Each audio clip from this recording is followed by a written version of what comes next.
చేశారు. మరి మీరు ఈ రాష్ట్రానికి ఏం సాధించారో బహిరంగపరచమని చెప్పి సవాల్ చేస్తున్నాం. మీరు 5 సంవత్సరాల కాలంలో సాధించలేని నిధులను కూటమి ప్రభుత్వం చంద్రబాబు నాయుడు గారు ఈ 7 నెలల కాలంలో సాధించారని చెప్పడంలో ఎలాంటి అనుమానాలు లేవు.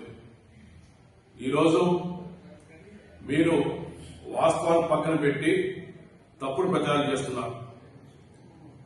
ఒకసారి మనం 7 నెలల కాలం చూసుకుంటే బ్రహ్మాండంగా నిధులు రావడం జరిగింది.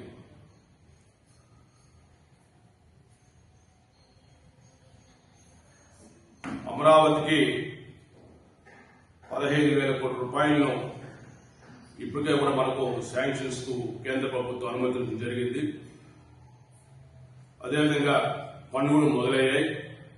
పోలవరం ప్రాజెక్టు కోసం కేంద్రం 12,157 కోట్ల రూపాయల నిధులు ఇప్పటికే కూడా ప్రకటించడం జరిగింది. ఈ బడ్జెట్ లో 5,936 కోట్లు కేటాయించడం చూశాం. అదేవిధంగా రాజధాని అమరావతికి 2,245 కోట్ల రూపాయలతో 58 కిలోమీటర్ల కొత్త రైల్వే లైన్ బడ్జెట్ కూడా ముందే చెప్పారు. అదేవిధంగా 5,000 కోట్లతో కొప్పర్తి ఓరవకల్ ఇండస్ట్రియల్ కారిడార్ అభివృద్ధి పనులు ప్రకటించారు. విశాఖ రైల్వే జోన్ భవనాలకు ఇప్పటికే శంకుస్థాపనలు పూర్తి చేశాం.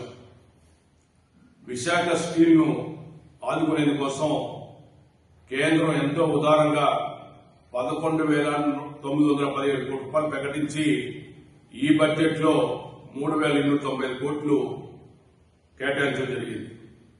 విశాఖ పోర్టుకు 730 కోట్లు కేటాయించారు. విశాఖ చెన్నై కారిడార్ కు 280 కోట్లు ఇచ్చారు. ప్రకృతి వ్యవసాయానికి 100 కోట్లు, ఏపీలో ఆరోగ్య వ్యవస్థల బలోపేతానికి 162 కోట్లు ఇచ్చారు. ఏపీలో రోడ్లు వంతెనలకు 240 కోట్లు, ఏపీలో ఇరిగేషన్ అండ్ లైవ్లీహుడ్ ఇంప్రూవ్మెంట్ కోసం 240 కోట్లు ఇచ్చారు ఈ బడ్జెట్ లో.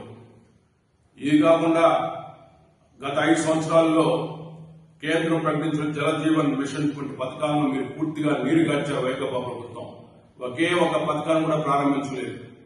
దాన్ని మళ్లీ కూడా ఈరోజు రాష్ట్రంలో పునఃప్రారంభించి ఆ స్కీమ్ ను ఎక్కువ మందికి లబ్ధి చేసే విధంగా కూటమి ప్రభుత్వం చర్యలు చేపట్టింది.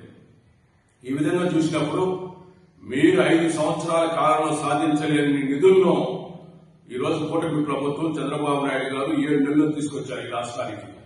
ఇవి చూసి ఓర్వ లేకుండా కేంద్ర ప్రభుత్వం ఇస్తున్నటువంటి సాయాన్ని పక్కన పెట్టి దుష్ప్రచారం చేయడానికి మీరు సిద్ధపడటం ఇది మంచి పద్ధతి కాదు. ప్రజలు అమాయకులు అనుకోవద్దండి. మీ ప్రభుత్వంలో మీరు ఏం చేశారో ప్రజలకు తెలుసు.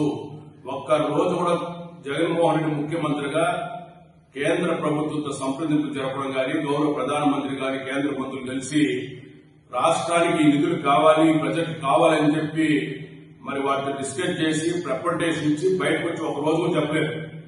కేవలం ఆయన అధికారానంతా కూడా ఆయన కేసులు మాఫీ కోసం, తిరిగి జైలుకు లోపలికి వెళ్లకుండా ఉండడం కోసం వాడుకున్నాడు తప్ప రాష్ట్ర ప్రయోజనం ఆ రోజు కేంద్ర ప్రభుత్వం తాకట్టు పెట్టినటువంటి జగన్మోహన్ రెడ్డి ఆయన అనుచరులు ఈ రోజు కూటమి ప్రభుత్వం బడ్జెట్ ఏం సాధించలేకపోయిందని చెప్పి తప్పుడు ప్రచారం చేస్తున్నారు. దీన్ని తీవ్రంగా మేము ఖండిస్తూ ఇలాంటి తప్పుడు ప్రచారాలను ప్రజలు నమ్మరని విషయం మీరు గ్రహించాలని ఈ సందర్భంగా వైకాపా నాయకులు సూచిస్తాం.